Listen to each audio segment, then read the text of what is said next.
Mohamed, je suis président de l'Alliance euro-marocaine de gériatrie ou gérontologie. Aujourd'hui, on est tous réunis dans le cadre du colloque international intitulé Anciens combattants, anciens résistants, santé, bien-être et devoir de mémoire.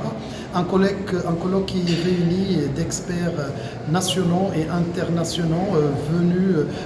discuter, échanger autour de thématiques importantes comme la santé,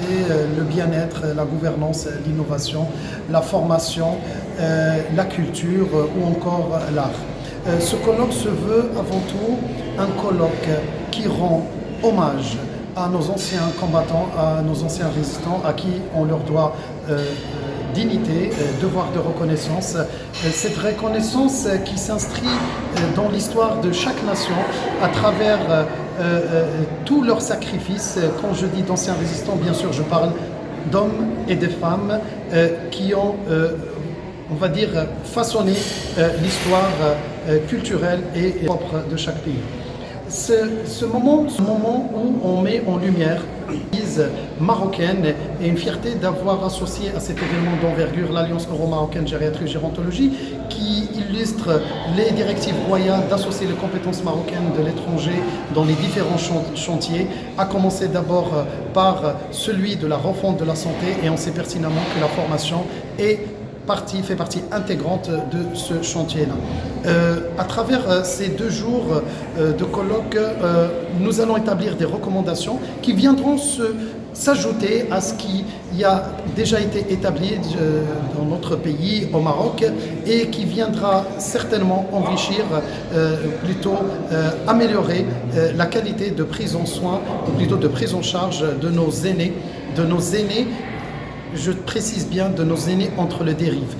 nos deux rives, parce qu'il ne faut pas oublier que le Maroc, la marocanité n'a pas de frontières, et de la même façon qu'on rend hommage à nos aînés qui vivent au Maroc, il y a aussi des aînés immigrés qui ont aussi contribué à l'histoire propre de chaque pays, et plus particulièrement au Maroc. Bien sûr, c'est des tables rondes qui vont mettre, on va dire, l'humain, ou plutôt l'humain au centre de tous les débats,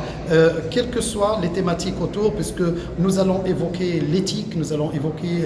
la déontologie, l'expérience, la recherche, la formation. Nous allons parler aussi des parcours de vie, des parcours de santé. Nous allons parler de la culture, de l'art, de l'ethnopsychologie, et nous allons aussi parler de l'innovation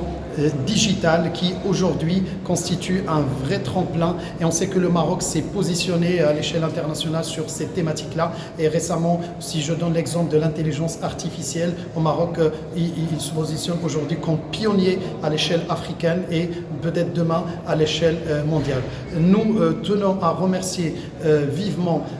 tous les panélistes participants au colloque qui ont fait le déplacement. C'est des sommités et je peux passer des heures à les citer, mais en tout cas, un grand merci à ces sommités-là, un grand merci aux institutions, un grand merci aussi aux autorités diplomatiques, au ministère, aux institutions,